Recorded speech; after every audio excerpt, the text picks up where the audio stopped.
गहरी नजर रखते हैं। राशिद रिजवी साहब, थोड़ा देर कैमरा कुछ ऐसा कर लीजिए कि बराबर का मामला हो जाए। वो हाँ, अब बिल्कुल अब बराबर का मामला हो गया। वो बराबर का मामला रहना चाहिए, तभी बातचीत अच्छी होती है। तो बहरहाल, तो राशिद रिजवी साहब, जिस तरह से सबसे पहले मैं ये ममदानी की बात करूंगा, जो फैसले लिए जो दो, और उससे जो बौखलाहट हो गई इजराइल की, यानी ये जो करें गैर कानूनी तौर पे वो तो ठीक है, लेकिन कोई अपने इख्तियार का भी, और फिर आप बताइए एक मेयर न्यूयॉर्क का वो फैसला लेता है और मिर्ची लगती है इजराइल को, ऐसा क्यों? क्या पर कतरने शुरू कर दिए क्या जोरान ने अपने तौर पे? राशिद रिजवी साहब, देखिए, उनको ये एक्स्ट्रा प्रोटेक्शन मिल रहा था कि वो कुछ भी करें, आप उनके खिलाफ कुछ बोल नहीं सकते हैं। और ये थोड़ा चीज और क्लोज हो जाए तो जी आवाज और अच्छी आ जाए। जी हाँ, जी जी। तो उसमें ठीक है। ये चीज क्लियर है मुमताज साहब, कि उनको ये एक्स्ट्रा प्रोटेक्शन इसलिए दिया गया था कि जो हालात मिडिल ईस्ट में इजराइल को लेके चल रहे थे, वो किसी भी कंट्री, किसी भी देश पे हमला कर देना, कोई भी स्ट्राइक कर देना घुस करके, तो उसके अगेंस्ट कोई प्रोटेक्शन ना हो। और ये सिर्फ न्यूयॉर्क में नहीं है, ये सिर्फ न्यूयॉर्क में नहीं है। अगर अमेरिका की सेंट्रल गवर्नमेंट ये लॉ बना देती, तो ये पूरी दुनिया में एक जिसको आप कहते हैं कि असमंजस की बात हो जाती। तो लोग उसके ऊपर तीखा टिप्पणी करते हैं। तो वो वैसा ना बना करके, वो चाहे न्यूयॉर्क हो, वॉशिंगटन हो, फ्लोरिडा हो, सेंट लुइसियाना हो, लॉस एंजलिस हो, हर जगह ये एक नियम बनाया गया है कि कोई भी इसराइल के खिलाफ प्रोटेक्शन नहीं करेगा, यहूदियों को कोई डिस्टर्ब नहीं करेगा, परेशान नहीं करेगा। और कोई यहूदी अगर कंप्लेन कर देता था, शिकायत कर देता था जाकर के पुलिस स्टेशन में, तो क्विकली उस पे एक्शन होता था। ये हालात थे। तो दुरान मंदानी ने कहा कि ऐसी सुविधा सिर्फ एक मुल्क को क्यों? हमारे लिए सब बराबर हैं। कोई मुल्क गलत करेगा, उसके खिलाफ प्रोटेक्शन होगा। तो हम एक किसी मुल्क के लिए नहीं करेंगे। उसने इस दोनों कानून को खत्म कर दिया, और ज़ोरान ने ही नहीं खत्म किया है। अभी आप देखिएगा आने वाले वक्त पे और भी लोग इसको खत्म करेंगे, जो इनके अंडर में नहीं है, इनके कंट्रोल में नहीं है। धीरे एक चीज़ शुरुआत एक जगह से हुई है, अब ये आगे बढ़ेगी। तो इज़राइल जो हरकतें कर रहा है, उसके ऊपर कोई आपत्ति, कोई एक्शन ना हो, इसलिए इस तरह की हरकतें की गई हैं। जी मुमताज़ भाई। ये सही कह रहे हैं, और मैं इसे समझ रहा हूं कि एक बहुत बड़ी बात है, बहुत इंपॉर्टेंट बात है। हम थोड़ा से आगे बढ़ेंगे, फिर हम लौट के उस पर बात करेंगे, लेकिन अभी जो खबर आई है, यूएई ने फ्लाइट्स अपनी रोक दी हैं, उसी तरह की हलचल है क्या राशिद रिजवी साहब? आपको लग रहा है कि अमेरिका या इजराइल ईरान पे अटैक कर सकते हैं, या ऐसा माहौल बनाया जा रहा है ट्रेड, क्योंकि वहां पे प्रोटेस्ट को जिस तरह से कवर फायर दिया जा रहा है और वेस्टर्न वर्ल्ड उसको बहुत बढ़ा चढ़ा के, हालांकि ऐसा वहां पे कुछ नहीं है। अगर मैं आपको दिखा पाऊं, मैं मिडिल ईस्ट मिनट उस पे जो ईरान के पोर्टल है, अगर मैं वहां पे आपको दिखाऊं, तो आप यहाँ पे देखिए, तो उससे ये अंदाजा हो रहा है कि ऐसा वहां पे कुछ भी नहीं है, जिस तरह का माहौल बनाया जा रहा है कि साहब यहाँ पे बहुत ज्यादा। अगर मैं ईरान के अंदरूनी सूरत हाल का जायजा लूं, यहाँ पे आप देखें तो कल जिस तरह से ईरान खामनाई साहब ने बहुत सख्त अल्फाज में कहा कि हम झुकने वाले नहीं हैं, हम किसी के दबाव में आने वाले नहीं हैं, और प्रोटेस्ट हो रहा है वो ठीक है, प्रोटेस्ट हो, जायज प्रोटेस्ट बिल्कुल होना चाहिए। तशवीश की बात है कि हमारी करेंसी जो है वो कमजोर हुई है, लोग परेशान हैं, पाबंदियां हैं, लेकिन कोई इसको हाईजैक करके और हम पे दबाव बना दे, वो बर्दाश्त नहीं होगा। और इसमें कुछ लोगों को अरेस्ट भी किया कि जो साजिशें कर रहे थे। तो लेकिन राशिद रिजवी साहब, यूएई ने अपनी फ्लाइट रद्द की है। कुछ ऐसा माहौल यहाँ पे आ रहे कमेंट्स, क्या लग रहा है आपको कि क्या जंग हो सकती है क्या, राशिद रिजवी साहब? नहीं मुमताज भाई, जंग के ऐसे कोई हालात नहीं है। यूएई ने अपनी फ्लाइट रद्द कर दी, उसके पीछे क्या इंटेंशन है ये तो हमको नहीं पता, अभी ये खुल के आया नहीं मेरे सामने। लेकिन अगर आप कह रहे हैं जंग जैसा कोई हालात है, तो ऐसे कोई हालात नहीं है। और जो वहां पर प्रोटेक्शन हो रहे थे, प्रोटेस्ट लोग कर रहे थे प्रोटेस्ट वहां पर, तो स्टार्ट तो वहां के व्यापारियों ने किया था। जब व्यापारी खुल करके सामने आए और उन्होंने प्रोटेस्ट स्टार्ट किया, और उनका मेन ये था कि हम जो चीज खरीदते हैं और मार्केट में बेचते हैं, तो रेट में बहुत फर्क हो जाता है, हम घाटे में जाते हैं। तो जबकि असली मुद्दा ये नहीं था। वहां पर एक नियम है, और वो नियम ये है मुमताज भाई, कि व्यापारी जो होते हैं रजिस्टर्ड, उनको डॉलर कम रेट में मिलता है। तो वो डॉलर क्या करते थे, सरकार से खरीदते थे और फिर उस डॉलर को महंगे रेट में पब्लिक को बेचते थे। ये काला बाजारी चल रही थी, सरकार ने इसको बंद कर दिया था, जिसमें इनको बड़ा मुनाफा होता था। जैसे हमारे यहाँ ब्याज पे पैसे दिए जाते हैं, तो लोगों को बहुत मुनाफा होता है। तो इस तरीके से वो वहां बड़ा मुनाफा कमा रहे थे। आपके यहाँ दो बिजनेस ऐसे हैं जो बहुत बड़े मुनाफे वाले हैं, जहां पर ताकत, रसूख, सब कुछ लगता है। और तो उसको ये कहते हैं ना कि साम दाम दंड भेद लगा करके उस चीज को हासिल करना। एक तो आपके यहाँ सिंडिकेट चलता है बालू का, वो बड़ी बहुत बड़ा खबर आ अमाउंट रही, है। राशिद रिजवी साहब मैं रोकूंगा आपको, बड़ी खबर आ रही है। हसन रिजवी साहब ने अपडेट किया, यहाँ पे बड़ी खबर है ये। हसन रिजवी साहब ने अपडेट किया कि पुतिन पुतिन ने ईरान से कहा है कि S-400 तैनात कर दिया जाए। ये अपने आप में बड़ी खबर है, यानी कोई ना कोई ऐसे इनपुट हैं कि इजराइल या अमेरिका कुछ भी कर सकते हैं। ये आप देखिए यहाँ पे, क्योंकि वेनेजुला के बाद जाहिर सी बात है उनको लग रहा होगा कि कुछ इस तरह करे। हालांकि राशिद रिजवी साहब की बात पे मैं भी यकीन कर रहा हूं, लेकिन एक प्रेशर बनाने वाली बात भी हो सकती है। और जिस तरह से वेस्टर्न मीडिया वो माहौल बना देता है, कई बार जैसे हम भी यहाँ की मीडिया को देखते हैं कि ऐसे बना देगा कि गोया बिल्कुल से बल्कि कई बार तो हम देखते हैं कि जैसे कब्जा ही कर लिया हमने कहीं जाके, या किसी ने हम पे कब्जा कर लिया इस तरीके से। तो वहां भी ऐसा ही है वेस्टर्न मीडिया, हम सब जानते हैं। लेकिन फिर भी राशिद रिजवी, पुतिन का अगर ये बयान है, तो मैं समझता हूं कि कोई ना कोई इनपुट जरूर होगा, कुछ ना कुछ तो लग रहा है कि है कुछ। राशिद रिजवी साहब, अगर पुतिन ने क्या कहा है तो क्या क्या समझेंगे? देखिए, पुतिन ने कहा है तो कुछ ना कुछ सोच समझ के कहा होगा। और जो ये चीज हुई है आपका वेनेजुला वाला, वो स्थिति ऐसी बन रही है मुमताज भाई की एक मनोवैज्ञानिक दबाव ईरान के ऊपर। और वेनेजुला और ईरान में बहुत फर्क है। और वेनेजुला की जो स्टोरी चल रही है, वो बहुत ही कंफ्यूजिंग है। मैं आपको बताऊं, मैंने बहुत सारे आर्टिकल पढ़े हैं और चीजों को देखा है और समझा है, जो तो वो एक्चुअल में हमको भी हजम नहीं हो रही है। हमको तो ये लगता है कि मदुरो मादुरो और ट्रम्प के बीच में क्या कोई डील हो सकती है। अगर मादुरो डील करेगा तो क्यों करेगा? मादुरो को वेनेजुला में क्या खतरा था? वो क्यों डील करेगा? वो क्यों सेफ स्पेस ढूंढेगा? जबकि आपने ये देखा होगा कि इराक पे हमला किया गया था, जब ब्रिटेन और अमेरिका ने ज्वाइंट स्ट्राइक की थी, तो सद्दाम को बेदखल करने में 43 दिन लग गए थे।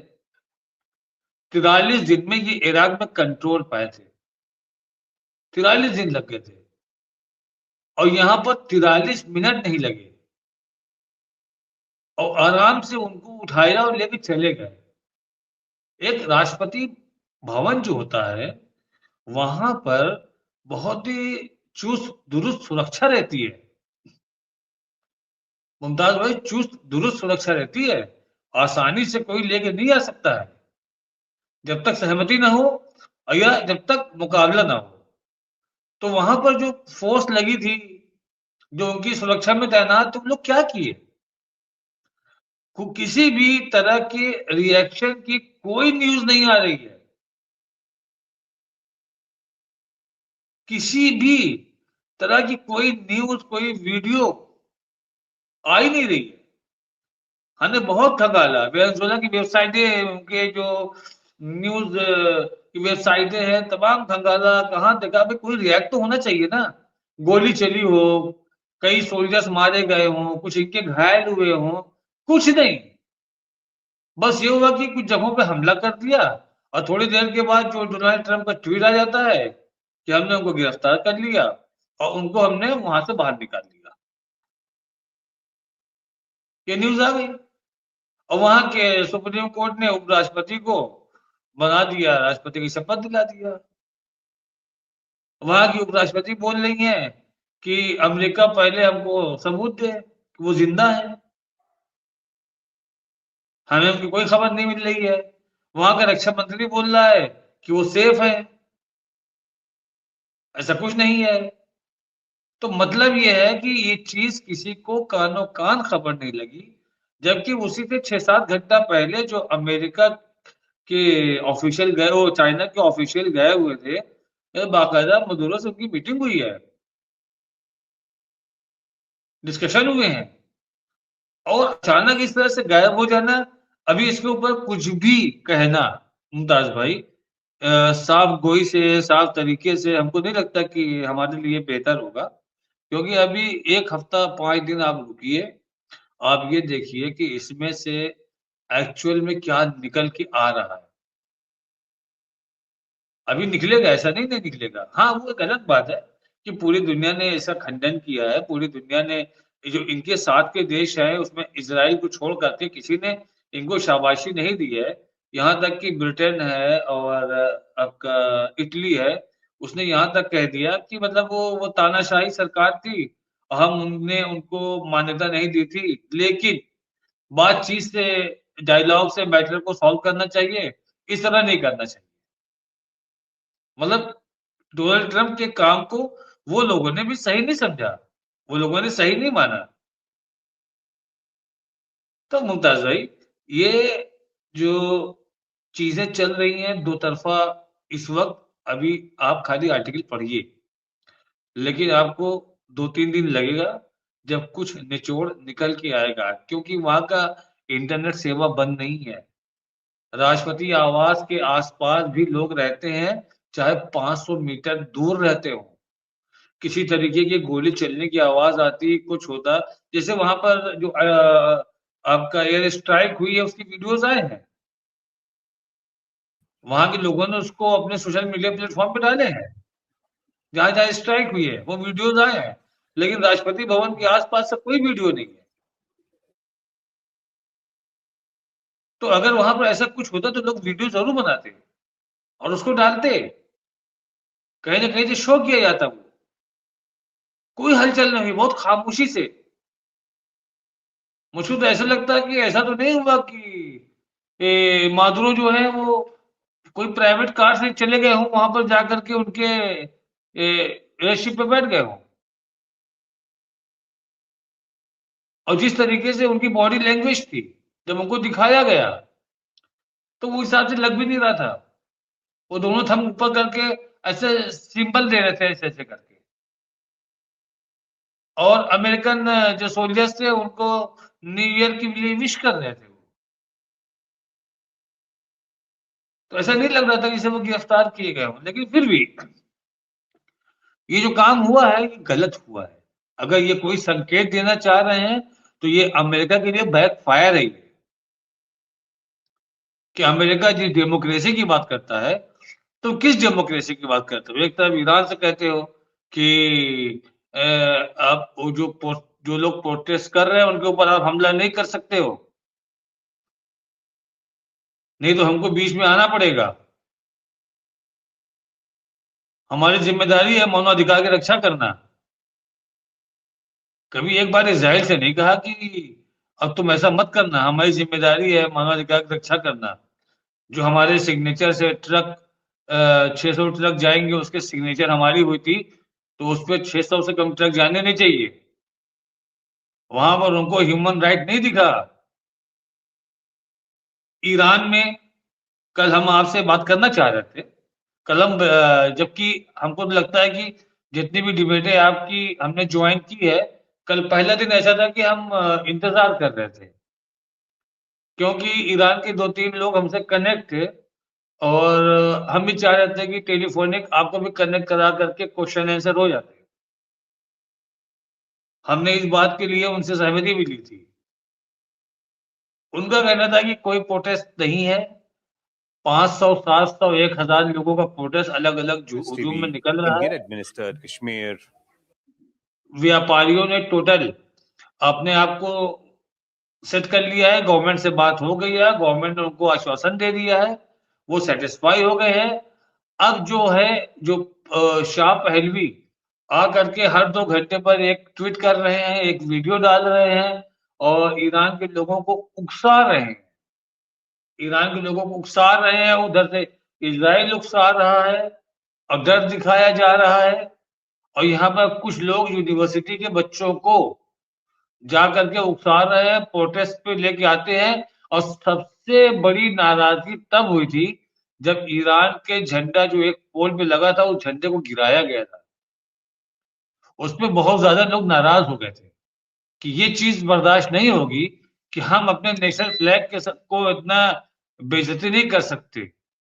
इनका प्रोटेस्ट डाउन होता चला गया जब इनके एजेंट मोसाद के पकड़े जाने लगे, जो उकसा रहे थे। उसमें महिलाएं अधिक थी, पुरुष भी थे और महिलाएं भी थी उसमें। और मैं तो आऊंगा मुमताज राशिद अली साहब आपके पास, फिर मेरे साथ जुड़ गए हैं प्रोफेसर नदीम अहमद साहब। मैं इस्तकबाल करता हूं प्रोफेसर नदीम अहमद साहब का। प्रोफेसर नदीम अहमद साहब सीनियर पॉलिटिकल एनालिस्ट हैं, मिडिल ईस्ट के माहिर हैं, बड़ी अच्छी नजर रखते हैं और बहुत क्लियरिटी से अपनी बात करते हैं। कॉलम भी लिखते हैं तमाम अखबारात में, हिंदी, उर्दू, अंग्रेजी। तो जाहिर सी बात है पढ़ने लिखने वाले आदमी हैं और बहुत अच्छा बोलते हैं। मैं उनका इस्तकबाल करता हूं प्रोफेसर नदीम का। प्रोफेसर नदीम, जिस तरह की खबरें आ रही हैं कि यूएई ने अपनी फ्लाइट्स बंद कर दी है और एक हलचल सी मची हुई है, तो क्या आपको लग रहा है पुतिन ने कहा है कि S-400 जो है वो तैनात कर दिया जाए वहां पे, F-400 M-400, तो क्या लग रहा है आपको कि क्या एयर डिफेंस अगर वहां तैनात करने की बात आ गई है तो क्या पुतिन को कोई इनपुट मिला और क्या ये जंग भड़क सकती है और अटैक ईरान पे हो सकता है? क्या क्या लग रहा है आपको? देखिए, ईरान पर अटैक करने का मंसूबा और बहाना तो ये बहुत दिन से तलाश रहे हैं। और जहां तक रशिया की बात है तो रशिया के पास तो सैटेलाइट सिस्टम है, वो वहां से चेक करके बता देता है। और पिछली बार भी जब जून के अंदर 12 दिन की जंग हुई थी तो रशिया ने बहुत सारे इनपुट दिए थे, मदद तो नहीं की थी लेकिन इनपुट दिए थे इस तरह के कि आपके ऊपर हमला हो सकता है और किस किस तरह का, किस किस नौइयत का हो सकता है। तो मुझे ऐसा लगता है कि अमेरिका इस टाइम अपने अंदरूनी और खारजी मामलात को लेकर बहुत ज्यादा परेशान है और वो उस खींच को मिटाने के लिए, और दूसरी जानिब जो इजराइल के अंदर अब जो एक्सपोजर हम लोगों के सामने आ रहा है उस इतने 2 साल की लड़ाई के बाद का, तो उससे पता चलता है कि इजराइल भी बहुत बुरी तरह से दुखी है और वो अपने ही लोगों को सेटिस्फाई नहीं कर पा रहा है, नेतन्याहू या उसकी गवर्नमेंट। और वहां पर आने वाले जो दिन है वो पॉलिटिकली अगर आप देखें उसे तो बहुत ज्यादा नाजुक दौर है वो वहां के लिए भी। और वहां इलेक्शन का भी अभी इम्कानात बन रहे हैं या होने वाले हैं जल्द ही, तो उसके मद्देनजर ये सब करना उनकी एक मजबूरी है। और इसी मजबूरी के तहत देखिए उन्हें कुर्बानी का बकरा ढूंढना होता है, कुर्बानी तो नहीं कहूंगा लेकिन एक बकरा ढूंढना होता है जिसके सहारे वो या तो कमाई कर लें या फिर उसको पीट कर या उसको डरा कर धमका कर दुनिया को दिखाएं कि हम शेर हैं और हम बबर शेर हैं वगैरह वगैरह। और उसी बहाने वो अपने लोगों को खुश कर सकें या उनका ध्यान भटका सकें, तो ये एक पुरानी स्ट्रेटजी भी है और उस पर वो लोग तो अमल पैरा ही हैं। और इनमें कौन किसका गुरु है और कौन किसका चेला है, कोई नहीं जानता है। इजराइल अमेरिका को चलाता है या अमेरिका इजराइल को चला रहा है, कोई भी साफ साफ तौर पर इस बारे में नहीं बता सकता पूरे एतमाद के साथ कि कौन गुरु और कौन चेला, कौन शिष्य, कौन गुरु, कौन उस्ताद और कौन शागिर्द है। तो ये सब देखिए, जब कोई ये सोच भी नहीं सकता था कि कल जो कुछ भी हुआ वो एक ड्रामा है या हकीकत है, या उसके पीछे की स्टोरी क्या है, क्या तेल क्या सांसे पर कंट्रोल करना है या मिला जुला कर कुछ मुआहदा कर लेना है। अभी जिसकी बात कर रहे थे रिजवी साहब कि बॉडी लैंग्वेज से भी पता नहीं चल रहा था, देखिए वो तो एक पूरा का पूरा खेल है। अब उस खेल में पता नहीं कि हो सकता है कि वो कैरेक्टर ही मिला हुआ हो, लेकिन जो कुछ भी हुआ वो बुरा हुआ है और ऐसा होना नहीं चाहिए। एक चुने हुए आदमी को अगर आप इस तरीके से उसकी किडनैपिंग कर रहे हैं, उसे यरगमाल की तरह दिखा रहे हैं वगैरह वगैरह, तो इससे सोसाइटी के ऊपर, दुनिया के ऊपर आपकी एक छवि जो है वो और भी एक बेकार और खराब आदमी के तौर पर सामने आती है। और आप जिन बातों को लेकर पूरी दुनिया में डंका पीटते हैं कि जी हम तो पासदारी करते हैं डेमोक्रेटिक नॉर्म्स की, आप उसे ही कुचल रहे हैं। एक चुने हुए आदमी को इस तरीके से आप अगवा कर रहे हैं, तो इन सब का खराब असर जाता है। लेकिन मुमताज भाई, ये अमेरिका है और ये कुछ भी कर सकता है। देखिए, ये अपने फायदे के लिए कुछ भी कर सकता है, किसी के भी साथ कर सकता है। मैं फिर एक पुरानी बात को दोहराऊंगा जो मैंने कहीं पढ़ी थी कि अमेरिका की दोस्ती ज्यादा खतरनाक है बनिस्बत उसकी दुश्मनी से, और दुश्मनी और दोस्ती में कितना फर्क होता है अमेरिका की, ये दुनिया जानती है। वो अपने फायदे के लिए कुछ भी कहीं पर भी जाकर अपने किसी भी मुआहदे को तोड़ भी सकता है, अपनी बात से मुकर भी सकता है वगैरह वगैरह। तो अमेरिका की जो खारजा पॉलिसी है ना, वो तो उसके फायदे के हिसाब से ही वो अपने आप बनाते हैं और बहुत ही फ्लेक्सिबल उसे रखते हैं। यानी जिस तरह की खारजा पॉलिसी हमारे मुल्क की है, हम लोग अपनी बात पर अडिग रहते हैं, भारत की खास तौर पर, और बहुत सारी चीजें ऐसी हैं कि हम उसके लिए वचनबद्ध हैं। उस दौर से, जब से हमारा देश आजाद हुआ था, गुटनिरपेक्षता और दूसरी चीजें वगैरह वगैरह, और वो पंचशील के सिद्धांत वगैरह। लेकिन वहां पर मुझे नहीं लगता है कि अमेरिका किसी भी अपनी चीज को लेकर मजबूती के साथ टिका रहता है, जमा रहता है। भाई वो तो हालात के हिसाब से हमेशा फायदा उठाता आया है, चाहे जंग में वो खुद कूदे या दूसरों को जंग के लिए उकसाए, सिर्फ अपने फायदे को देखता है। उसका काम है मनी मेकिंग का, और मनी मेकिंग के लिए या अपनी बादशाहत को कायम रखने के लिए, कल भी डिबेट में आप और मैं साथ थे, मैंने एक बात को बोला था कि अमेरिका की जो मार्केट है हथियार वाली, वो कहीं ना कहीं खिसकती हुई उसे दिख रही है चाइना के पास। तो ये शक्ति का असंतुलन है और उसे बरकरार रखने के लिए अमेरिका कहीं ना कहीं हल्का फुल्का या बड़ा छोटा कुछ ना कुछ ऐसा करता रहेगा जिससे कि उथल पुथल मची रहे और लोग ये समझें कि अमेरिका खामोश नहीं है, अमेरिका का लगातार दखल है, अमेरिका अभी भी ताकतवर है वगैरह वगैरह। लेकिन मुमताज भाई, ये जो 2026 का साल है ना, ये बहुत ज्यादा उत्पादी साल रहेगा, मुझे ऐसा लगता है। और इसमें बहुत ज्यादा गड़बड़ होगी, और ये जो शक्ति और कमजोर लोग हैं या कमजोर राष्ट्र हैं, उनके लिए बहुत ज्यादा मुसीबत बना रहेगा। इसमें आलमी कसादेबाजी वाला भी चक्कर रहेगा, मंदी वाला तो आपको देख ही रहा है कि दुनिया इस वक्त एक भारी मंदी की चपेट में है।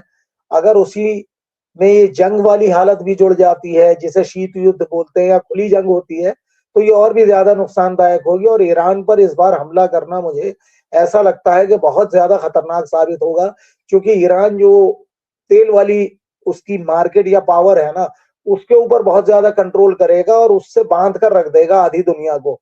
तो ये सारी की सारी चीजें हमारे सामने है, और हमें दुआ करनी चाहिए कि ऐसा ना हो और अमेरिका भी बाज आए। भाई अब देखिए, कल ये इतना बड़ा कांड हो गया और उसके बाद हम ये देखते हैं कि यूएनओ ने एक लफ्ज तक नहीं बोला इसके बारे में, या उसकी जो कुछ भी प्रतिक्रिया आई हो किसी भी जरिए से, तो वो तो बेअसर रही है। काम तो ये हो गया, इस तरह की चीजें नहीं होनी चाहिए वगैरह वगैरह। मैं तो दुआ कर रहा हूं कि आने वाला ये जो साल है, यानी आने वाला क्या, ये जो चल गया है, आज जनवरी की 4 तारीख है, ये साल बहुत ही शांति के साथ, अमन के साथ गुजर जाए। लेकिन हालात बहुत खराब होते हुए दिख रहे हैं, क्योंकि बिल्कुल हालात बहुत खराब दिख रहे हैं। राशिद रिजवी साहब, जो बात प्रोफेसर नदीम ने कहा कि हालात बहुत खराब है और ये साल जो है बहुत ही खतरनाक, और आप ये देखिए कि गजा में भी हालात अच्छे नहीं है और अमेरिका ने लेबनान पे पूरी तरह से अटैक करने की बात इजराइल से कह दी है। तो ये, और इलेक्शन भी इजराइल के अंदर है, और दुनिया में जो मैसेज है कि भाई अमेरिका जो है वो कुछ नहीं कर पाया, अमेरिका जो है वो हमास को भी लेट डाउन नहीं कर पाया है, और हमास आज भी एक्टिव है, और हमास गाजा में भले ही वहां पे क्राइसिस है, लेकिन अगर हमास को देखा जाए तो आज भी वो उसी तरह से एक्टिव है, और गाजा में बाकायदा उसकी हुकूमत चल रही है अगर देखा जाए तो, तमाम तर खराब हालात के बावजूद। तो लेबनान हो या फिलिस्तीन, तो कहीं ना कहीं एक ऐसा लगता है कि ये बहुत ज्यादा अपने आप को एहसास कमतरी में मुब्तला हो रहे हैं, और इसीलिए ये चीजों कर रहे हैं। लेबनान भी निशाने पर है, हालांकि हिजबुल्लाह जो है वो भी पूरी तरीके से तैनात है। मैं इस जो नहीं जहां कुछ हो रहा है मैं उसकी बात कर रहा हूं। अंसारुल्लाह लाहौती के बारे में क्या कहेंगे, जिस तरह खामोशी है राशिद रिजवी साहब, क्या कुछ बड़ा हो रहा है? क्योंकि खामोशी यूं ही तो नहीं हो सकती। मुमताज भाई, ऐसा कुछ नहीं होगा। सेकेंड राउंड की जो सीज फायर बैठक है वो सब इन्हीं सब मुद्दों में उलझा के खत्म कर दी जाएगी। 52-54% जमीन इजराइल ने कब्जा कर लिया है गाजा की। अब बची हुई जमीन है वो भी कब्जा कर लेंगे। बाकी लोगों को इलाज के नाम पर और डरा धमका करके धीरे धीरे गाजा से बाहर कर रहे हैं। कल भी मैंने एक वीडियो देखा था, पैलेस्टीन आई करके कोई एक पोर्टल है, पैलेस्टीन आई, तो उसमें दिखाया गया कि रात में लोग सामान रख करके बाहर निकल रहे हैं। उनको एक कॉरिडोर दे दिया है इजराइल ने, जाओ यहाँ से बाहर अगर तुमको जिंदा रहना है तो। धीरे धीरे फलस्तीन से लोग निकल रहे हैं, और जो जमीन कब्जा करना था उसने कब्जा कर लिया। ये जमीन इनको वापस नहीं मिलेगी। सेकेंड राउंड की कोई बात नहीं होगी। जब भी कोई सेकेंड राउंड का मुद्दा उठेगा फिर कहीं हमला हो जाएगा, फिर कहीं वो उलझा दिया जाएगा। और अभी तक आप बात कर रहे थे कि अमेरिका इजराइल चला रहा है या इजराइल अमेरिका चला रहा है, तो इस चीज को आप एकदम क्लियर काट मान लिए कि अमेरिका को इजराइल चला रहा है। इजराइल को अगर अमेरिका चला रहा होता तो इतना कुछ नहीं होना पड़ता। और जो हम लोग अभी तक बात कर रहे थे कि वो क्यों भाग के गए, क्यों मीटिंग रखी वहां पर, क्या बात हुई नेतन्याहू की, अब रिजल्ट सामने आ गया है आपके। जो चीज बात हुई थी वो सामने हो गया है। ना तो ईरान का मुद्दा था और ना ही ये आपका सेकेंड राउंड का सीज फायर का मुद्दा था। प्लानिंग स्ट्रेटेजी यही थी, बात यही थी कैसे इस तरह से इन चीजों को अंजाम दिया जाए और इस मुद्दे को वहां से बहकाया जाए। अगर कल फिर कोई बात अरब देश उठाएंगे कि अब फिलिस्तीन की बात होनी चाहिए, तो फिर कहीं एक हमला हो जाएगा, फिर चीजों को खत्म कर दिया जाएगा। ये सब डराया गया है। अरब देशों को भी, ईरान को भी डराने की कोशिश की गई है। ये तो अगर हमारी आप राय मानिए तो हम 2-3 तरीके से सोचते हैं। एक तरीका ये भी मान लो कि ईरान की चाइना की, सॉरी, अमेरिका की, चाइना की और रशिया की डील हो गई है कि हम वेनेजुएला ले लेते हैं, तुम यूक्रेन की जमीन कब्जा कर लो, और चाइना से कहा तुम वियतनाम की जमीन कब्जा कर लो। मेरे में तुम नहीं बोलो, मेरे में तुम नहीं, हम मेरे में तुम नहीं बोलो, तुम्हारे में हम नहीं बोलेंगे। ये भी हो सकता है। तो जैसे जैसे हम लोग सोचते हैं वो हमारी सोच पर डिपेंड है कि हम क्या सोचते हैं। लेकिन जो आपको जमीन पे दिख रहा है, हम क्यों ना उसकी बात करें। अभी आपने हमको 2 न्यूज बताई कि रशिया ने अलर्ट जारी किया ईरान को कि अपने S-400 को तैनात करो। अब ये न्यूज कहां से निकल के आई? ये न्यूज 18 का डिजिटल प्लेटफॉर्म है। सुबह ये न्यूज उस पर चली है। मुमताज भाई, न्यूज 18 का डिजिटल प्लेटफॉर्म है, ये न्यूज उस पर चली है कि रशिया ने ईरान को अलर्ट किया S-400 को अलर्ट करने के लिए अलर्ट मोड लगा दूं। और दूसरी, अभी तक मैंने सर्च कर डाला है इंग्लिश में, अरबिक में, कहीं कोई ऐसी न्यूज नहीं आई कि यूएई ने अपने एयरलाइंस को ईरान के लिए बंद किया हो। अभी तो नहीं आई, पोर्टल पे तो नहीं आई। हम रात को फिर चेक कर लेंगे इसको। लेकिन जो चल रहा है गेम, वो सिर्फ मनोवैज्ञानिक दबाव को चल रहा है कि डराया जा रहा है अरब देशों को। और उसकी बात हमने आपको बता ही दिया है कि वेनेजुएला की क्या स्टोरी है, 2-3 दिन के बाद क्लियर हो जाएगा। वहां पर आप कह रहे हैं कि वहां पर पब्लिक परेशान थी, तानाशाही थी, लेकिन वहां पर सड़क पर कोई खुशी मनाने नहीं आया। कोई एक वीडियो नहीं आया कि सड़क में कोई खुशी मना रहा हो कि अच्छा हुआ इसको उठा ले गए। इसी तरह इन्होंने शाहवेज के साथ किया था। शाहवेज को अपदस्थ करवा दिया था इन्होंने, पूरी पब्लिक सड़क पे आ गई थी, वापस से उनको राष्ट्रपति बनाना पड़ा फिर से।